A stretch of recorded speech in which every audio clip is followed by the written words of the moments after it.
Hello student, आज हम discuss करेंगे बेटा नीट के आगे के questions.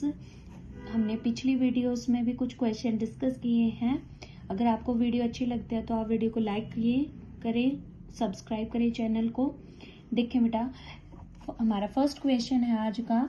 The E naught value for the Mn3 positive to Mn2 positive couple is more positive than the Cr+3 Cr2 positive and Fe3 से Fe2 positive.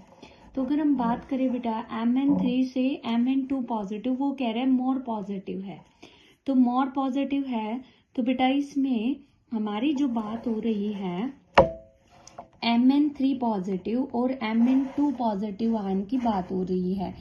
और आपको पता है बेटा Mn2 पॉजिटिव में क्या होता है, आर्गन 3d5 होता है और Mn3 में क्या होता है, आर्गन 3d4 होता है। अब आपको पता है बेटा कि जब हमारा 3 से 2 पॉजिटिव जाएगा तो वो क्या करेगा, एक इलेक्ट्रॉन का गेन करेगा यानी कि लेगा। बट Mn2 से Mn3 जाएगा तो वो क्या करेगा, इलेक्ट्रॉन का लॉस करेगा। यानी कि यहाँ से D5 है और यहाँ D4 है, यानी कि D5 से D4 में जाने के लिए आपको इलेक्ट्रॉन निकालना पड़ेगा और निकालने के लिए जो एनर्जी लगेगी वो आयोनाइजेशन होगी। और वो थर्ड के लिए, क्योंकि दो तो इसने ऑलरेडी निकाल रखे हैं और तीसरा जब निकलेगा तो D5 से निकलेगा जो कि क्या है, हाफ फील्ड है। तो हाफ फील्ड होगा तो बेटा आपको पता है आयोनाइजेशन की वैल्यू क्या होती है, पॉजिटिव होती है। तो D5 से D4 में जाने के लिए क्या होगी, पॉजिटिव होगी।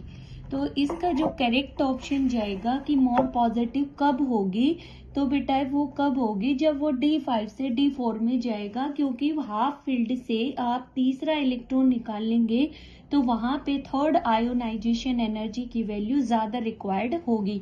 तो करेक्ट ऑप्शन इज सी। और ये था बेटा class 12th chapter 4 D and F block unit से हमारा क्वेश्चन था। नेक्स्ट है बेटा, spin only magnetic moment is same for which of the following ions.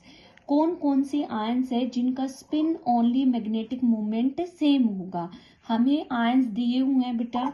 तो बात करें स्पिन ओनली की, तो स्पिन ओनली फॉर्मूला हमारा क्या होता है बेटा, स्पिन ओनली मैग्नेटिक मोमेंट जो होता है वो मैग्नेटिक मोमेंट के लिए फॉर्मूला लगता है अंडर द रूट Nn+2।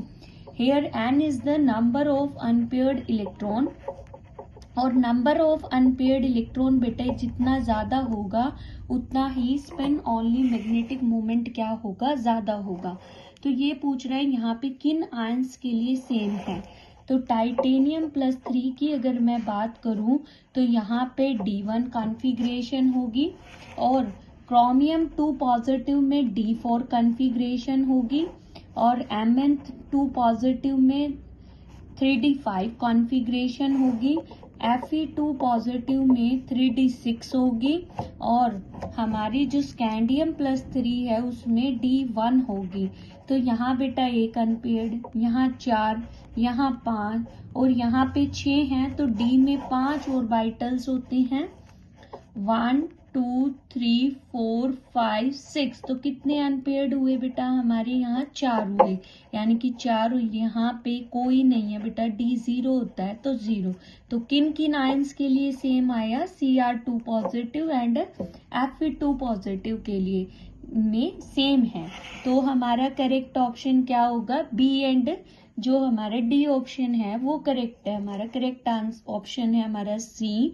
और ये भी है क्लास 12th चैप्टर 4 से क्वेश्चन। नेक्स्ट क्वेश्चन की मैं बात करूं बेटा तो हमारा नेक्स्ट क्वेश्चन है यहाँ पे, arrange the following elements in increasing order of electronegativity, nitrogen, oxygen, fluorine, carbon, silicon. इनको जो है choose the correct answer from these options given below. तो यहाँ पे आपका है ऑक्सीजन, फ्लोरीन, नाइट्रोजन, सिलिकॉन। यहाँ पे 4 ऑप्शंस दिए हुए हैं। तो इनमें आपको पता है बेटा इलेक्ट्रोनेगेटिविटी का अगर हम कॉन्सेप्ट देखें, अलोंग द पीरियड इलेक्ट्रोनेगेटिविटी हमारी क्या होती है, इंक्रीज होती है बेटा। और आपको पता है most electronegative element periodic table में फ्लोरीन है।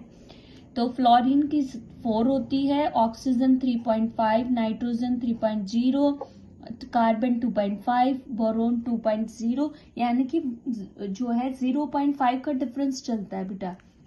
और अगर मैं इसके नीचे की बात करूं यानी कि ग्रुप की बात करूं, यानी कि बोरॉन के नीचे एल्यूमिनियम, कार्बन के नीचे सिलिकॉन, फास्फोरस, सल्फर, क्लोरीन, तो इन अलोंग द ग्रुप क्या होगी, डिक्रीज होगी। यानी कि इसकी 2.0 है तो इसकी कुछ ना कुछ कमी होगी बेटा। तो यहाँ पे आपका जो है फ्लोरीन की सबसे ज्यादा, फिर ऑक्सीजन, फिर नाइट्रोजन, फिर कार्बन, एंड देन हमारा क्या आएगा बेटा, सिलिकॉन आएगा का, क्योंकि कार्बन के नीचे है ग्रुप में तो उसकी कम होगी। तो यहाँ पे करेक्ट ऑप्शन हमारा जाएगा ऑप्शन सी। और ये था हमारा क्लास 11 चैप्टर 3 से हमारा जो है पीरियोडिक प्रॉपर्टी जो हमारा चैप्टर है उससे ये क्वेश्चन था। अगर आपको बेटा वीडियो अच्छी लगी है तो आप वीडियो को लाइक करें, शेयर करें, चैनल को सब्सक्राइब करें। और अगर आपकी कोई भी किसी भी टाइप की क्वेश्चन की प्रॉब्लम है तो आप कमेंट सेक्शन में पूछ सकते हैं।